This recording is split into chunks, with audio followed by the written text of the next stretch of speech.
It's Christmas morning, and I'm 3.5 years old. I'm in the milking parlor with my dad, and I've got on pink rubber boots and a pink winter hat with a white pom-pom, and in my hands is a child-sized snow shovel, but there's no snow to be found. I'm shoveling cow manure. Growing up as an only child, the cows and the farm were my world. I had an unofficial litmus test for new friends. If they couldn't handle being in the milking parlor or around the cows, we likely weren't going to work out. My parents had met through a farming magazine that was trying to connect rural singles in the 80s. Basically, the pre-internet version of Farmers Only. Growing up, we didn't really take trips as a family. Unless you counted the biannual trip to Iowa to visit my mom's side, who are corn and soybean farmers and lived in a town more rural than ours. In Iowa, I was Patricia's daughter from New York, and I totally let it go to my head. These people didn't need to know that the only experience I'd had with New York City was on a 5th grade field trip to the Bronx Zoo. So back to that dating profile. So my parents met through this Farm Journal magazine. Dad described himself as owning a farm with 100 cows, being 5'3" with hazel eyes, and I quote, quite attractive. Mom described her love of animals, including raising baby pigs on her family farm, and stated that her goals were to make someone special, very happy, and to not live in town. A few cross-country dates later, Mom was moving to New York in a pickup truck, and I arrived on the scene in 1992. I'll grab this. My own love story started in junior high when a classmate named Tom approached me and asked if he could work on our farm after school. I was certain my dad would say no. He was wary of new people, and this kid had only moved to our town in 5th grade. There was no way my dad was going to hire him. But to my complete surprise, he gave him a chance and $5 an hour. Under my careful supervision, it didn't take Tom long to learn the ropes, and before I knew it, he was becoming a farmer, and I was falling in love. Our high school romance wasn't without its challenges. There were serious talks in the haymow and tears shed in the company of barn cats. What I didn't realize then was Tom sensed the gravity of this place, the enormous opportunity and heavy responsibility that 300 acres held. Growing up, there wasn't really an expectation that I'd take over the farm, I think because my dad believed that he'd be farming forever. I couldn't picture it either. I thought I'd be an author or a magazine editor, and one day I would retire to the farm, maybe have some hobby animals or a garden. But I didn't picture myself farming for an occupation. Growing up, I only ever saw one way of farming, dairy farming, and it was farming that took every ounce of physical energy, grit, and money that one could muster. But time spent away from the farm as young adults helped shift our perspectives. One afternoon, Tom and I took a tractor ride out to spread cow manure on a far field. Romantic date, I know. And he shared with me his deep desire to learn more about agriculture and actually go to school for it. Around that time, I also started working for an organization called American Farmland Trust. Thank you.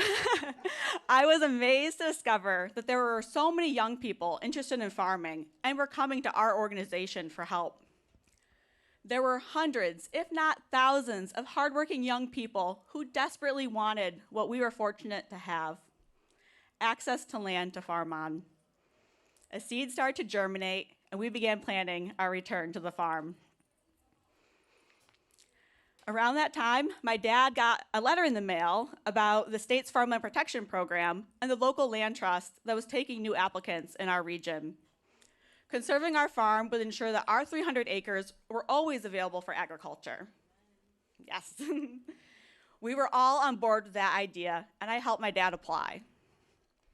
It was the first big decision we made together on the farm, and it felt like a huge win to be chosen. We celebrated the closing of the conservation easement on my 25th birthday in 2017.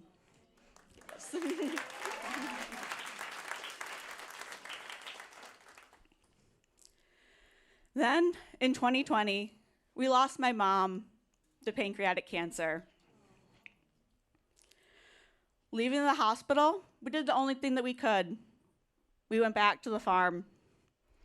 Tom started the morning milking, and I fed the calves.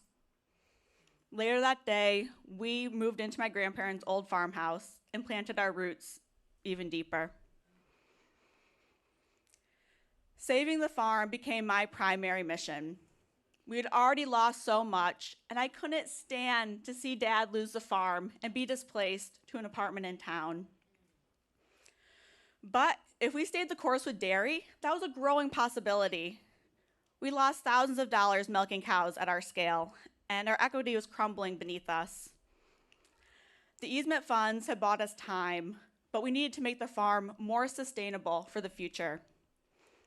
I convinced Dad to start breeding some of our dairy cattle to beef, and slowly a new herd started to grow. I was digging in deep with business planning and marketing, and we started to have steady beef sales. I could place cash in my dad's hands. Okay. He slowly started to trust me that this could work. After many difficult conversations, he was ready to let go of his milking herd and his long-held identity as a dairy farmer. It was a tough choice to make, but one that I'm grateful he had the ability to make on his own terms. That last day of milking cows on our farm was a somber one. The weather understood the assignment and gave us a cinematic downpour.